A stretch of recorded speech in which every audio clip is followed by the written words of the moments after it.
Dieu est présent au milieu de nous ce matin. Amen. Oui, vraiment. Parce que moi je le crois. Vous savez, des fois on prépare des prédications, on se demande si on est dans la direction du Seigneur, si on est vraiment dans la pensée du Seigneur. Et le Seigneur sait nous confirmer, nous dire si nous sommes vraiment dans la pensée du Seigneur. Amen. Amen. Et lorsque, au début du culte, nous sommes joints les mains et nous avons chanté ce chant, nous sommes un dans un lien d'amour, j'ai dit, Seigneur, tu es vraiment merveilleux. Parce que le titre de ce message qui continue la série Ensemble, et je crois qu'on a encore besoin de progresser pour être véritablement ensemble, c'est Ensemble, vivons l'aventure de l'Église. Amen. Amen. Ensemble, vivons l'aventure de l'Église. Oui, parce que l'Église est une aventure. C'est une aventure, eh oui.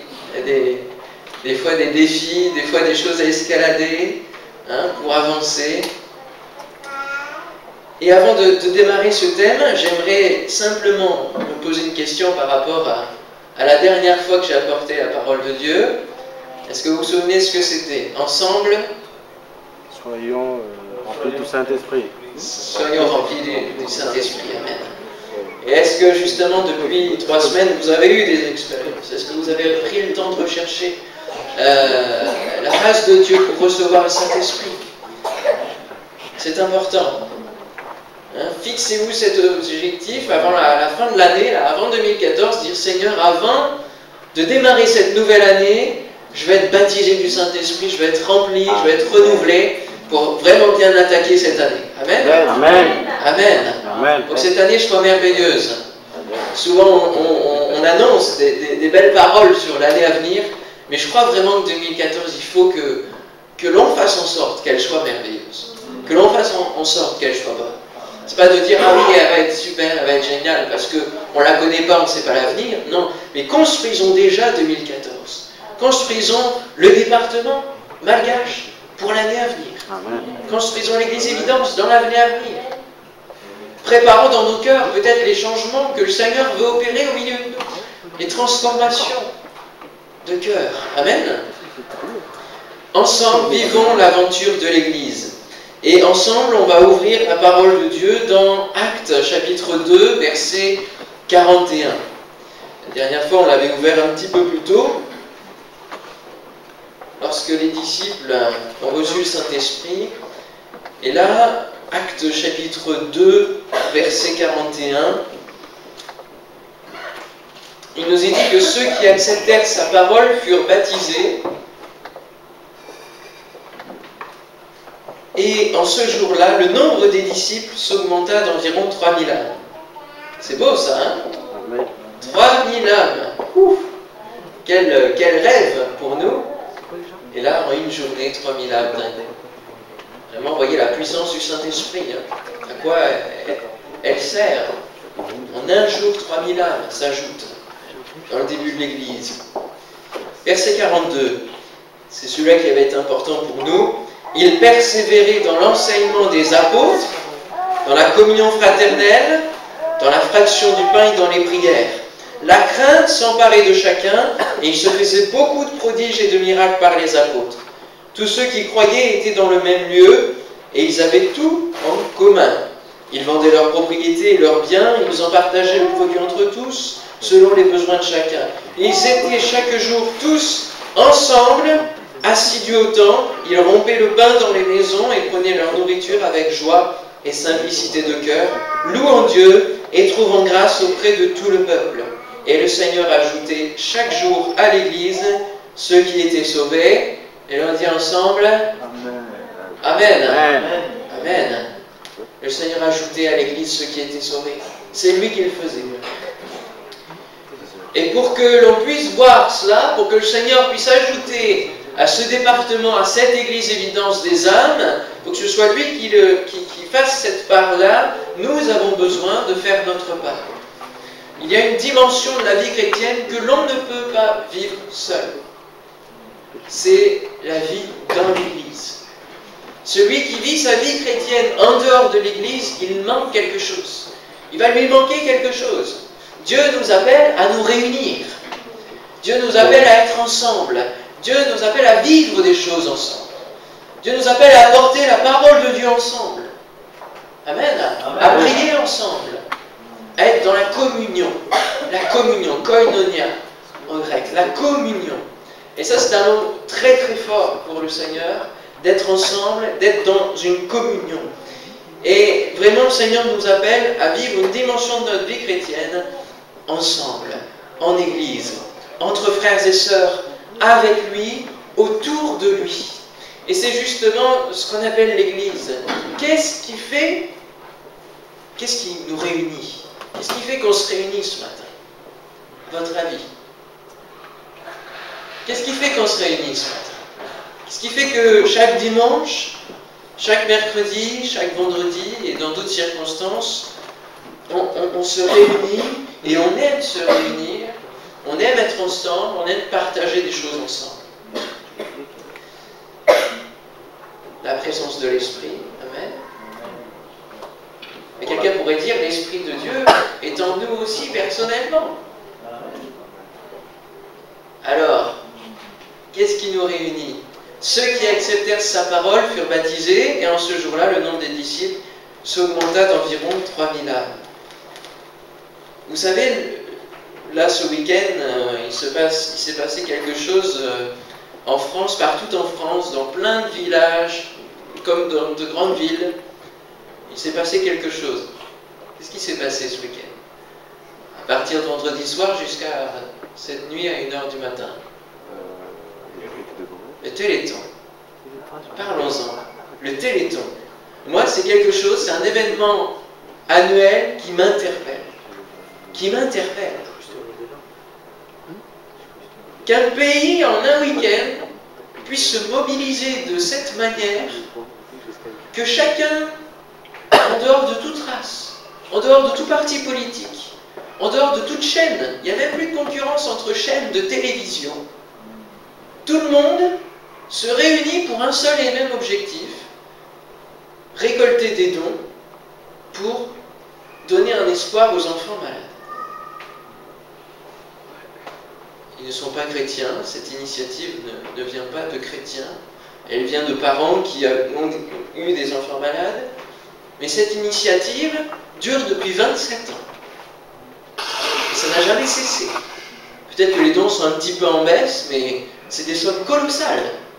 C'est la collecte de dons la plus grande au monde. Et une mobilisation nationale folle, folle. Des millions de personnes s'engagent dans cela. En parallèle, l'Église, ça devrait être une mobilisation aussi. Et normalement, l'Église, c'est cela. Une mobilisation de tout chrétien, de tous ceux qui se disent appartenir à Christ, pour être ensemble, dans un seul et même objectif, apporter un espoir, récolter des âmes, et non plus des dons, mais des âmes, apporter un espoir pour la vie éternelle, pour ceux qui sont malades dans leur cœur, malades spirituellement. Et quand on regarde parfois la mobilisation de l'Église, l'état de l'Église, quand on regarde ce que peuvent faire des personnes, des milliers de personnes qui ne sont pas chrétiennes, pour une bonne cause, là c'est une bonne cause, c'est pas des choses mauvaises, c'est pas un concert, c'est pas des choses mauvaises, c'est quelque chose de positif. Et l'Église, à quoi elle est appelée? Qu'est-ce qui nous réunit? Quelle est la cause qui brûle dans notre cœur? On a des questions à se poser sur ce qu'est vraiment l'Église et ce que devrait être l'Église. Quand on lit les versets qu'on a lus, tous ceux qui croyaient étaient dans le même lieu, ils vendaient leurs propriétés et leurs biens, ils ont partagé le produit entre tous selon les besoins de chacun. Je me dis, et peut-être que c'est ce que vous vous dites, il y a un petit décalage entre leur époque et puis aujourd'hui, vous ne trouvez pas? Entre notre petit confort, notre voiture, nos biens, notre tablette, nos différents portables que l'on change tous les 6 mois, voire 1 an, tout cela. Et puis eux qui vendent justement leurs biens pour subvenir aux besoins de leurs frères et sœurs, qui commencent à connaître. Ils viennent tous de se convertir à l'instant, enfin, il y a quelques jours. Et ils sont capables de faire cela. Que devrait être l'Église aujourd'hui? Nous avons l'exemple de ce qui se passait au début. La joie et la simplicité de cœur. Ils ne le faisaient pas par contrainte, ils ne le faisaient pas par intérêt non plus, mais avec joie et simplicité de cœur. Tout simplement parce que Jésus est devenu le centre de leur vie. Et le centre de leur réunion, c'était Christ. Vouloir toujours plus le connaître, toujours plus le rechercher, chercher le Saint-Esprit qui descend sur eux. C'était ça l'objectif, c'était ça le centre de leur vie en entier et la cause de ces différents rassemblements. Quel est aujourd'hui ce qui brûle dans notre cœur? Quelle est aujourd'hui la cause de notre rassemblement ce matin?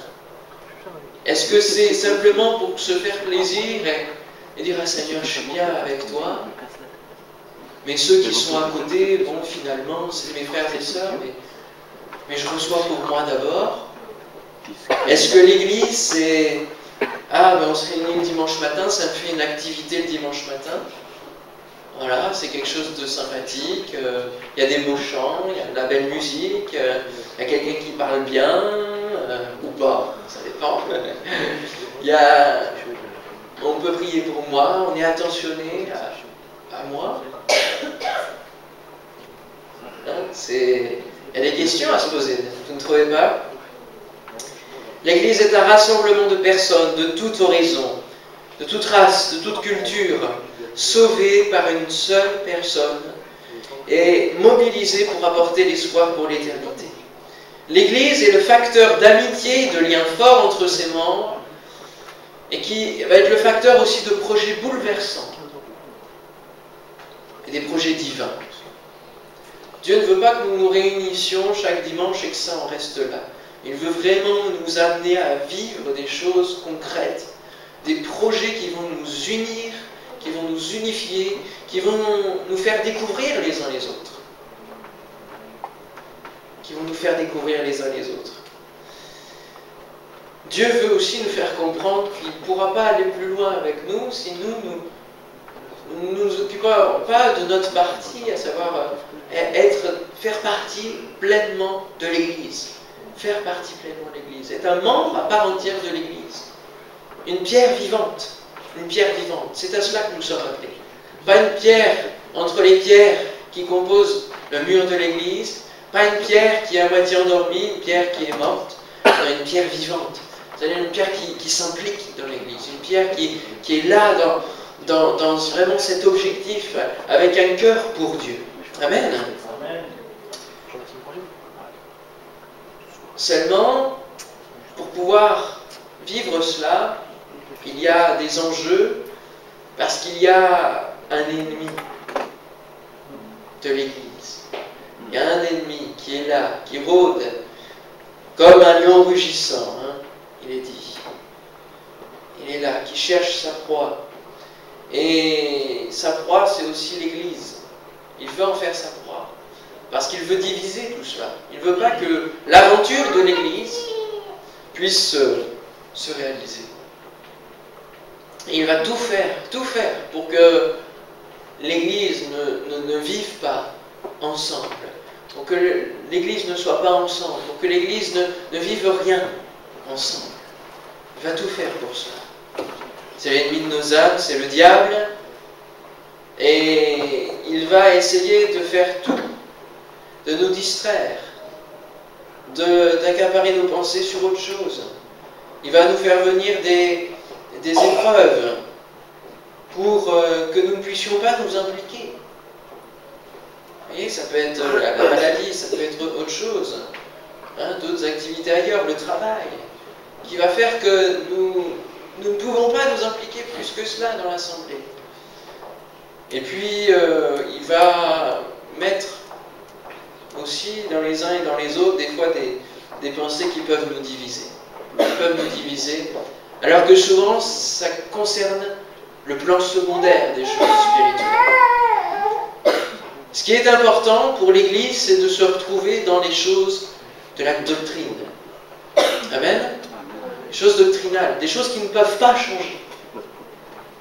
Que Christ est notre Sauveur, que c'est lui la pierre angulaire de l'Église, que c'est lui qui nous sauve, que nous sommes sauvés par grâce et non par les œuvres, que Dieu est le Père de Jésus et que Jésus est pleinement homme mais aussi pleinement Dieu, que le Saint-Esprit fait aussi partie de la triunité divine et qu'il est là aujourd'hui pour nous aider. Que la vérité se trouve au sein de la parole de Dieu et qu'il n'y a pas d'autres écrits qui démontrent la vérité et qui sont la parole de Dieu en dehors de la Bible. Ces choses-là, il faut qu'on se retrouve dessus, qu'on soit d'accord. Et puis après, il y a des choses qui sont d'un plan secondaire, que Dieu ne fixe pas de règles dessus. La manière de faire le culte, par exemple. Est-ce que Dieu nous a donné, eh bien en premier, vous vous prosternerez pendant 5 minutes, en second, il y aura la prédication, en troisième, il y aura la louange, et puis, est-ce qu'il a dit ça dans sa parole? Non. Il a laissé la liberté, et les apôtres aussi, ont laissé la liberté de faire les rassemblements de la manière dont le Saint-Esprit nous inspire. C'est lui qui nous inspire malgré tout. Mais il nous laisse la manière, suivant la culture aussi. Et il nous laisse là. Et cela, c'est quelque chose de secondaire. Et souvent, le diable va nous piéger en nous faisant faire des histoires au travers de ces choses secondaires. Et Dieu lui voudrait tellement qu'on s'occupe des choses centrales de la parole de Dieu. Amen. Amen. C'est tellement important. Tellement important. Déjà qu'on soit d'accord sur ces choses premières, principales. Et vraiment, combien de fois l'Église, et je parle, moi je fais partie de l'Église, combien de fois nous pouvons nous laisser emmener accaparés par ces choses secondaires. Et il faut en discuter. On est d'accord, il faut en discuter. Mais lui, il se sert de cela, notre ennemi, pour nous faire perdre du temps. Nous faire perdre du temps. Christ a dit, je bâtirai mon église, dans Matthieu 16, 18. Je bâtirai mon église. C'est Christ qui parle. Devant laquelle ni le pouvoir de la mort, ni les puissances infernales ne résisteront. Aucun ennemi ne pourra la détruire. Alors comment ça se fait que je puisse dire que l'ennemi cherche quand même à nous détruire? Et que par certains endroits, il y arrive. Que ce soit ici ou ailleurs. Quand on regarde l'état de l'Église en France, comment ça se fait? Je laisse réfléchir un petit peu. C'est important que nous prenions le temps de la réflexion au moment même. Je bâtirai mon église. Tout est dans ces 4 mots. Si nous bâtissons une église sur la pensée de Benjamin Lamotte, sur la prédication de Benjamin Lamotte, sur la vision des choses de l'église de Benjamin Lamotte, l'église pourra être détruite, l'ennemi pourra faire ce qu'il veut, il y arrivera.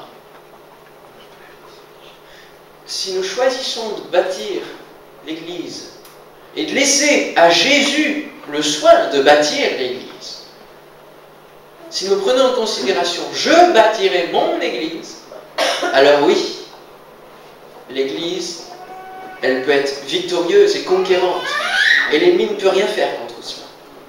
L'église pourra avancer, l'église pourra vraiment conquérir du terrain, gagner des âmes, parce que ce sera Jésus qui sera le chef. Amen. Amen. Vous êtes d'accord avec cela?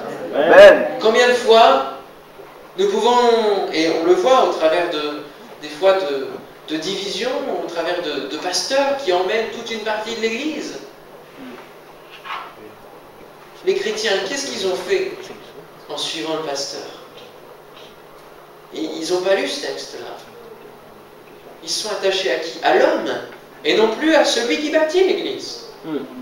Je bâtirai mon église. Amen. Que moi je parte,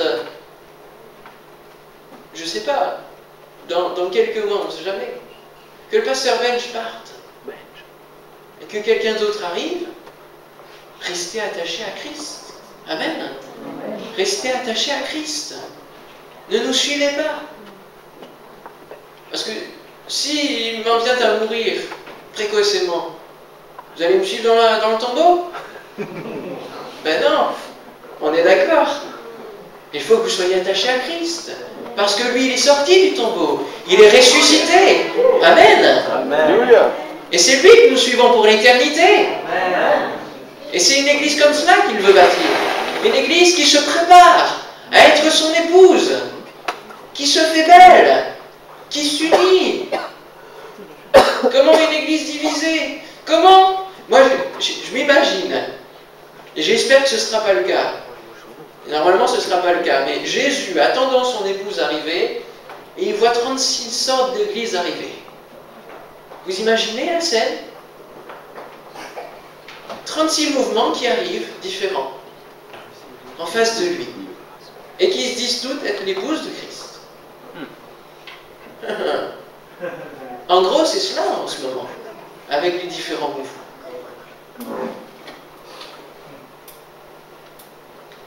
Il faut réfléchir, il faut s'imaginer un petit peu. Nous nous préparons pour l'éternité, pour les noces avec lui. Amen. Alors ne nous laissons pas piéger par l'ennemi. Mettons notre confiance en Christ qui veut bâtir l'Église. C'est lui qui va nous donner la direction de ce mur, puis la direction de l'autre. D'accord? Pour former l'Église ensemble.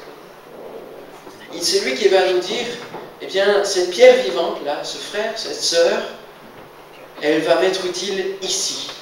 Je la veux ici, dans ce service-là. Devant ce micro-là, pour me servir, pour être impliqué dans la louange. Là, tel frère, telle sœur, je la veux pour tel autre service. L'accueil des nouvelles personnes, le suivi des nouvelles personnes. Telle autre personne, je la veux pour l'intercession. J'ai mis à cœur cela. Amen. C'est comme cela qu'il veut bâtir son Église. Alléluia. Alors, on parle beaucoup de théories, des versets de la Bible qui nous parlent de l'Église, hein, l'image. L'Église a beaucoup d'images. Hein. C'est une épouse, il y a plein d'images de l'Église dans la parole de Dieu. Mais concrètement, ça donne quoi? Concrètement, vivre l'aventure de l'Église, c'est faire quoi? Alors, c'est persévérer dans 4 choses. Le verset 42 nous les nomme, nous les cite. Persévérer dans 4 choses. Parce qu'une aventure, au début, c'est sympathique.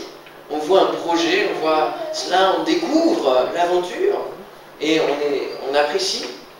Et puis après, il faut user de persévérance parce que ça devient difficile. Ça devient difficile. Hein. Plus on avance, plus on a des choix à faire, plus on a des choses à entreprendre, et plus c'est difficile, et plus il nous faut user de persévérance. Alors, user de persévérance en mettant en pratique la parole de Dieu, hein, il persévérait dans l'enseignement des apôtres. Il est vrai que le Seigneur nous a laissé la possibilité de faire le culte comme nous voulons, le rassemblement comme nous voulons. Mais il y a un enseignement qu'il faut suivre, l'enseignement des apôtres, on le voit au travers des épîtres, au travers des actes des apôtres. Il y a eu des choses de posées pour l'Église quand elle a commencé à se construire. La première Église, hein, on l'appelle en d'autres termes l'Église primitive, mais c'est un mot un petit peu qui a une connotation par rapport à la création, hein, les êtres primitifs. Alors bon, l'Église naissante, la première Église, il a fallu organiser certaines choses. Et du coup, au travers des épîtres, on a des enseignements. Hein, il a fallu mettre en place des anciens qui étaient remplis du Saint-Esprit, qui avaient des critères, d'accord, qui sont nommés dans les épîtres et qu'il faut suivre. On a nommé des diacres pour cela, d'accord, pour servir aux tables. Donc c'est pareil, il fallait certains critères dans la parole de Dieu. Et tout cela, tout cet enseignement des apôtres va nous servir à pouvoir mieux être dans l'Église, construire l'Église ensemble, vivre cette aventure. Amen. Amen.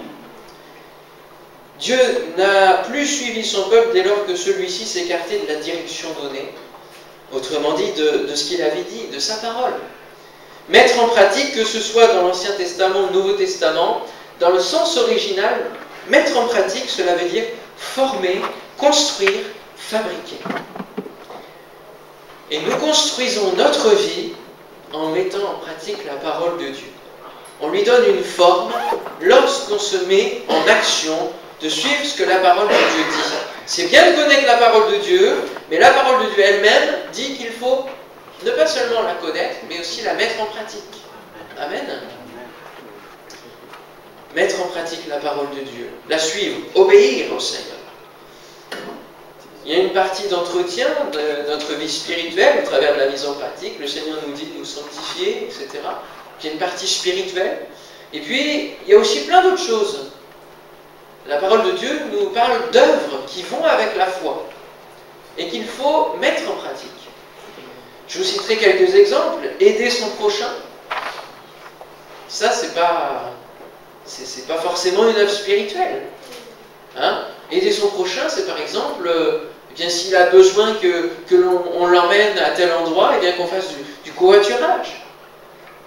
Que s'il a besoin, un nouveau voisin vient d'arriver, il a besoin qu'on l'aide à emménager, eh bien ça c'est aider son prochain. S'il y a des travaux, s'il y a des choses comme cela, quelqu'un a besoin de nourriture, ça c'est aider son prochain et c'est pas forcément spirituel, mais c'est mettre en pratique la parole de Dieu. Amen. Faire en sorte que notre oui soit oui. Travailler à notre parole d'honneur lorsque l'on s'engage envers quelqu'un, l'importance de lui dire de faire ce que l'on dit. Amen. Et ça, j'y travaille le maximum possible, surtout en position de responsable, que lorsque je m'engage envers une personne, je puisse honorer ma parole. Honorer ma parole et faire ce que j'ai dit. Ça, c'est mettre en pratique la parole de Dieu. Faire en sorte d'avoir un bon témoignage. Amen. Ça, c'est mettre en pratique la parole de Dieu. Le Seigneur nous donne d'être sages, d'avoir un bon témoignage, de savoir tenir notre famille, nos enfants, de les éduquer dans de bons principes, dans de bonnes valeurs, les valeurs de l'Évangile. Amen. Tout cela, c'est mettre en pratique la parole de Dieu. Il y a beaucoup de choses. C'est très large, très large. On peut le faire seul, mais aussi on peut le faire dans la dimension d'être ensemble, dans la dimension de l'Église. Au travers d'événements d'évangélisation, on se retrouve ensemble et on met en pratique la parole de Dieu qui nous dit « Allez prêcher la bonne nouvelle à toute la création ». Au travers d'œuvres sociales, lorsque le Seigneur nous dit même un seul verre d'eau, ce que vous faites là, vous aurez une récompense dans le royaume des cieux.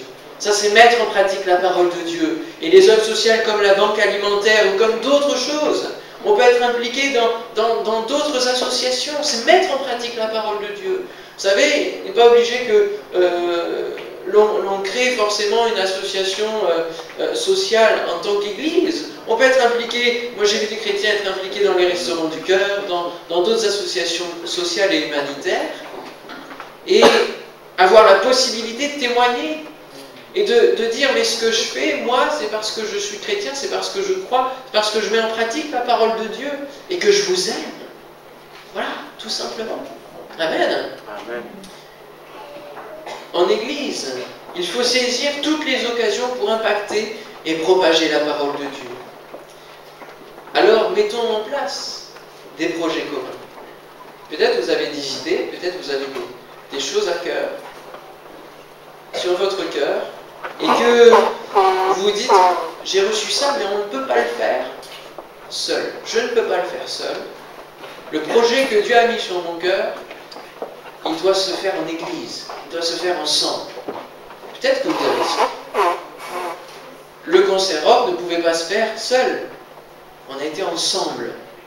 Amen. C'est un projet qui a été porté par l'Église. Mais peut-être qu'il y a d'autres manières d'évangélisation, et le Seigneur est un Dieu créateur, et il y a 1001 manières pour parler de Dieu. Alors, proposez, soumettez. Hein? On n'a pas la science qui infuse, hein, qui est en infusion tout le temps. Alors, il faut vraiment qu'on soit épaulé par des idées venant de tout le monde, de chacun. Amen. Et moi, je veux encourager toute initiative qui nous est soumise pour évangéliser, pour parler de Dieu, ou pour aider, forcément que l'évangélisation, pour aider chacun. Amen. Que Dieu bénisse nos jeunes. Amen. Amen. Alléluia. Prions pour eux. Hein. Ça, c'est mettre en pratique la parole de Dieu. Il faut les éduquer, d'une part, et puis spirituellement les soutenir dans la prière. Hein. Si mes parents n'avaient pas prié pour moi chaque jour, je ne serais pas forcément ce que je suis aujourd'hui. Hein. Il faut prier pour eux. Amen. Alors, ils persévéraient dans l'enseignement des apôtres. Hein. Dans la communion fraternelle, deuxième point. Parce que c'est bien d'aller à l'extérieur, c'est bien de vouloir toucher des âmes, mais il faut aussi s'occuper de l'intérieur. Amen. Hein? Si on s'occupe des autres, mais pas de l'intérieur, quel témoignage on apporte? Ça ne va pas, c'est pas cohérent. Comment vivre l'aventure de l'Église sans se connaître? C'est ça aussi. Dieu veut que nous vivions ensemble l'aventure de l'Église, mais comment on peut vivre des choses si on ne se connaît pas? Je viens d'arriver, je commence à connaître petit à petit, à découvrir les personnalités des uns des autres. Vous commencez à me connaître aussi, un petit peu, dans mon fonctionnement, dans mes pensées, dans ma vision, dans mes façons de voir, hein, dans mes différentes qualités, mes différents défauts aussi, peut-être. Et tout cela, ça fait partie de se connaître et de vivre l'Église. Si on se connaît, on pourra demander à la bonne personne de venir nous aider dans tel et tel domaine. Voyez? Acte 2, 44-45, tous ceux qui croyaient étaient dans le même lieu. Et ils avaient tout en commun. Ils vendaient leurs propriétés et leurs biens, et ils en partageaient le produit entre tous selon les besoins de chacun. Voilà l'expression de la vraie communion fraternelle. Notamment. C'est vraiment l'expression de la communion. Vous voyez, ils avaient tout en commun. On retrouve le mot. Seriez-vous prêts, voilà la question pour chacun de nous, à vendre vos biens pour subvenir aux besoins des uns des autres? J'ai dit un petit peu tout à l'heure, mais j'insiste parce qu'il faut qu'on réfléchisse. Moi-même, je dois réfléchir. Seigneur, est-ce que je suis prêt à tout donner pour mes frères et sœurs?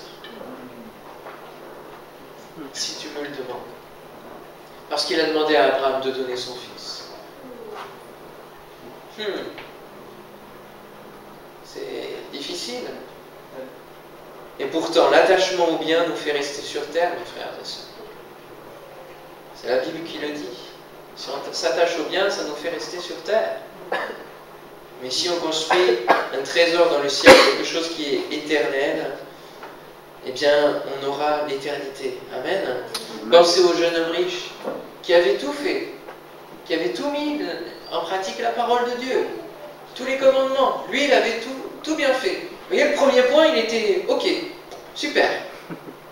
Deuxième point, Jésus attaque, la communion fraternelle maintenant. Vends tout ce que tu as et donne-le aux pauvres. Il est reparti tout triste, il n'a pas pu aller au deuxième point. Et il est vraiment important de réfléchir si en Église, et même personnellement, si on est dans l'enseignement des apôtres, si on est dans la mise en pratique de la parole de Dieu, si on est réellement, si on fait tout pour que la communion fraternelle puisse s'établir dans l'Église. Amen. Si on fait tout pour rechercher le bien de chacun, pour que chacun se sente à l'aise dans l'assemblée. C'est un intérêt cela aussi. Amen. Dieu veut une relation entre nous et lui, mais il veut aussi une relation entre nous et mon prochain, mon frère, ma sœur. C'est là tout le sens de la croix. C'est symbolique, hein, mais c'est fort. Hein, dans un sens et dans l'autre. Il a tendu ses bras pour chacun de nous, et nous aussi, nous devons porter notre croix. C'est aussi s'occuper de nos frères et sœurs. Alléluia. Troisièmement, dans la fraction du pain. Alors on peut se dire, bon, vive l'Église dans la fraction du pain. La fraction du pain, ça correspond à la Sainte Seine, d'accord, le souvenir de Christ. Et puis aussi, on le voit, ils étaient dans les maisons, ils partageaient aussi des repas ensemble. Hein. On pourrait mettre les deux ensemble, mais La fraction du pain, c'est le symbole de ce que Christ a fait avec ses disciples. Alors dans la Sainte Seine, il n'y a pas de problème, on se retrouve ensemble, on vit cela en Église. Seulement,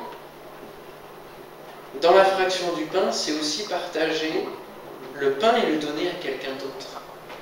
Et le donner à celui qui vient d'arriver, qui vient de passer par la repentance. Amen. Vivre l'Église dans la fraction du pain, c'est dire, maintenant tu es mon frère, ma sœur, je veux partager. Et je veux vivre l'Église avec toi, qui vient d'arriver. Amen. Je veux vivre l'Église avec toi. Je veux m'occuper de toi. Je veux prendre soin de toi. Je veux prier pour toi, te soutenir. Tu es dans le début de ta vie chrétienne et tu as besoin de soutien. Alors moi, je vais être là, comme un tuteur. Je ne veux pas être là à épier ta vie, mais je vais être là comme un tuteur qui va te soutenir dans les épreuves. Combien de personnes partent de l'église après être baptisées? C'est pas le constat que vous faites? Et vous dites, mais c'est pas possible, ils se baptisent et puis après on ne les voit plus. Après ils décrochent. Et pourquoi? Parce qu'on ne vit pas forcément la fraction du pain, frères et sœurs. On ne s'occupe pas des âmes nouvelles. Ils sont baptisés, on croit qu'ils ont tout. Tout est fait. Tout est fini. C'est bon. Mais non, c'est le début. Le baptême est le début. Le baptême est le début de quelque chose de merveilleux. De la construction de notre vie chrétienne. Et pour cela, on a besoin d'être guidé. Si on a des épreuves, eh bien, en jeune vie chrétienne, on n'aura pas le réflexe d'aller dans la parole de Dieu. Et il faut que quelqu'un nous dise, hey, lis la Bible, tu vas voir, ça va t'encourager. Lis tel psaume, ça va t'encourager. Et puis moi, derrière, je prie pour toi. On te soutient en église. On est là. Ça change les choses, vous ne trouvez pas? Entre un discours comme ça et puis entre rien dire, il y a une différence. Il y a une différence. Il faut, frères et sœurs, que nous prenions soin des âmes. Amen. Ce n'est pas forcément un travail qui est réservé au pasteur. Ce n'est pas un travail qui est réservé à une personne qui va être nommée pour cela. C'est le travail de chacun. C'est le travail de chacun de nous. Et d'ailleurs, à la fin, je vous donnerai un petit exercice. Amen. Amen. Ils étaient chaque jour tous ensemble, assidus au temple. Ils rompaient le pain dans les maisons et prenaient leur nourriture avec joie et simplicité de cœur. Savoir ouvrir sa maison, savoir partager. Amen. Alléluia. Mais toujours dans la notion d'être autour de Christ. La fraction du pain, c'est le souvenir de Christ. C'est toujours autour de lui que l'on fait tout cela. Parce que sinon, après, on dévie, on fait d'autres choses. Vous voyez, on partage, on ouvre sa maison à tout le monde pour juste un repas ou quoi. Il n'y a plus rien de spirituel. Vous voyez, il faut faire la part des choses. C'est toujours autour de Christ. Amen. Et quatrièmement, dans les prières. Quelle belle expérience de porter les sujets de prière ensemble et de voir l'exaucement ensemble. Amen. Lorsqu'on a des témoignages qui sont donnés, ça réjouit le cœur de tous, parce qu'on s'est tous impliqués. On a tous prié pour. Vous voyez? Et ça, c'est important aussi.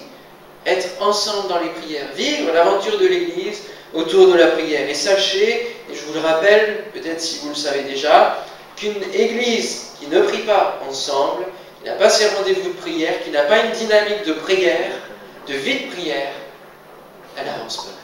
Elle n'avance pas. Elle n'avance pas. Ces 4 points sont comme les 4 roues de l'Église. Voyez? Les 4 roues de l'Église. L'enseignement des apôtres, la communion fraternelle, la fraction du pain et la prière, tout cela va nous faire avancer, nous propulser dans l'aventure de l'Église. Amen. Amen. Pensons à l'expérience d'Acte 4, vous lirez chapitre 4. Acte chapitre 4. Voilà, c'est la lecture de votre semaine. Acte chapitre 4, et vous allez l'étudier. Lorsque les disciples ont reçu des nouvelles mauvaises de ce que les apôtres n'avaient plus le droit de rien dire, de rien prêcher.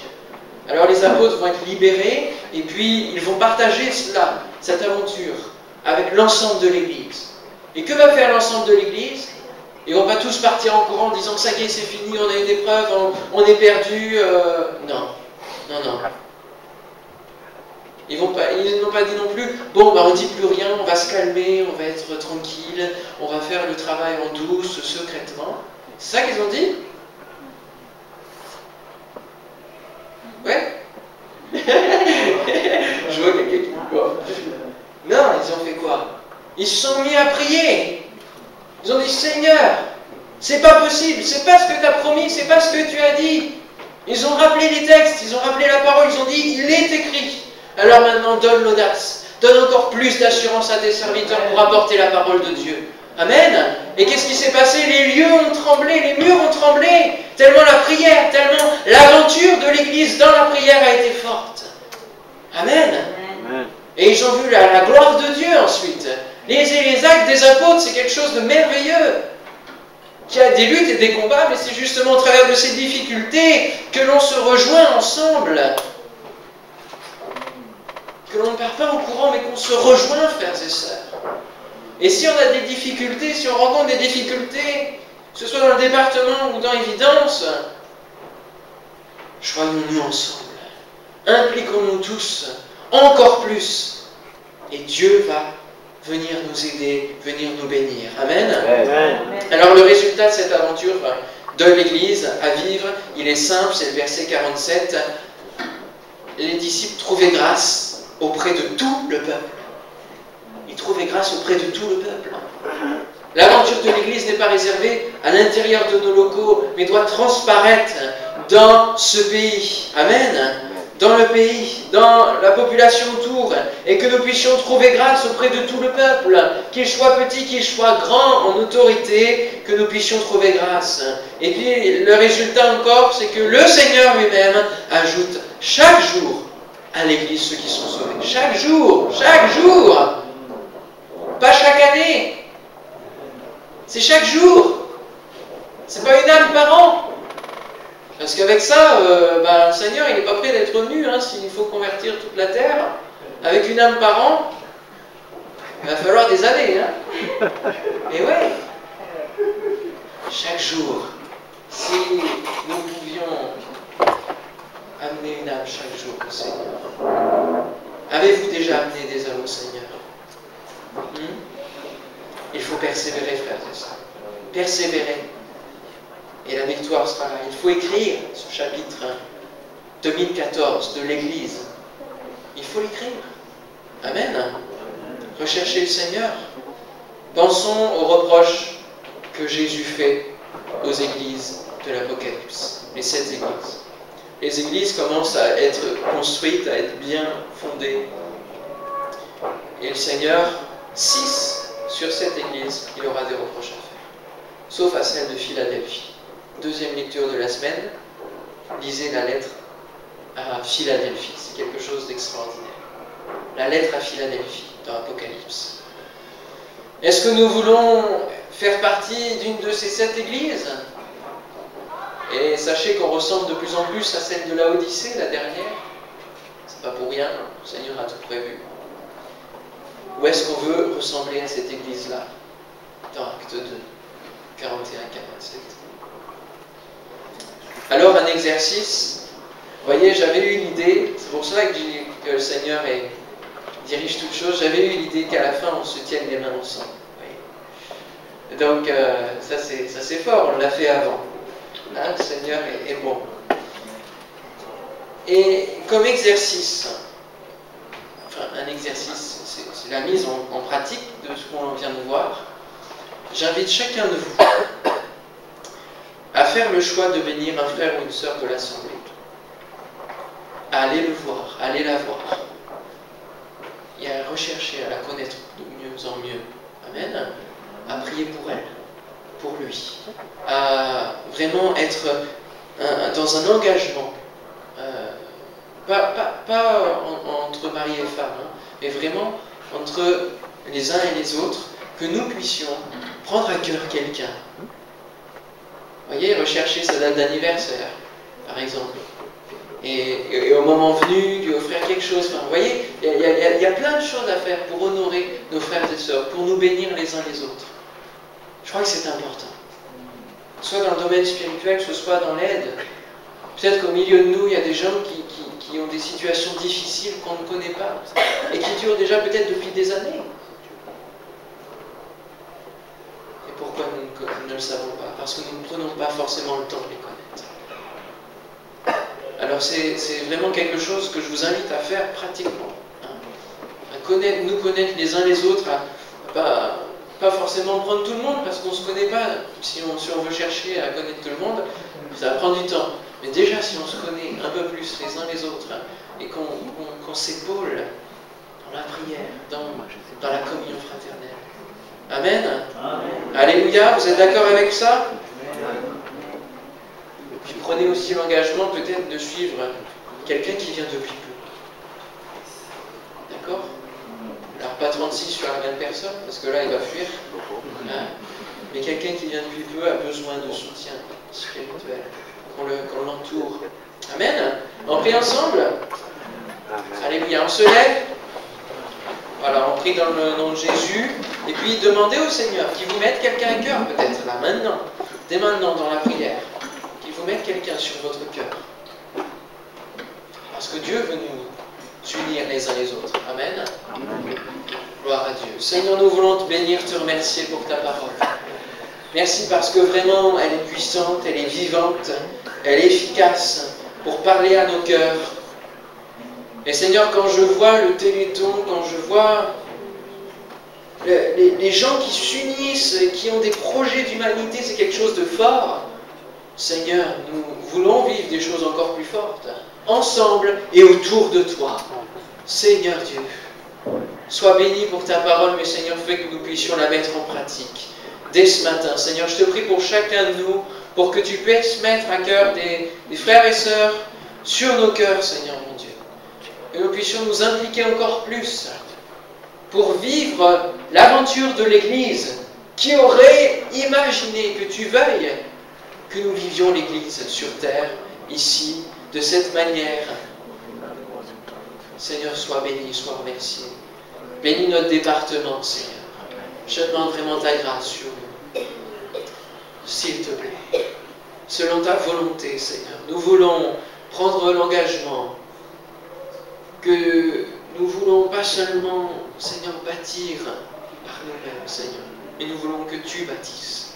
Que ce soit toi le chef, l'architecte divin, Christ qui règne sur nous. Que tu sois le centre de nos rassemblements, que nous puissions chacun réfléchir sur ces choses en méditant ta parole. Bénis cette semaine, bénis cette fin d'année. Que cette fin d'année soit le facteur de choix, de décision à prendre, Seigneur, pour cette année à venir. Dans la recherche du Saint-Esprit, dans la recherche du développement de la vie, de la communion fraternelle, dans le développement de notre amour, Philadelphie, Seigneur. Au nom de Jésus. Que toute la gloire te revienne. Et l'on dit ensemble, Amen. Amen.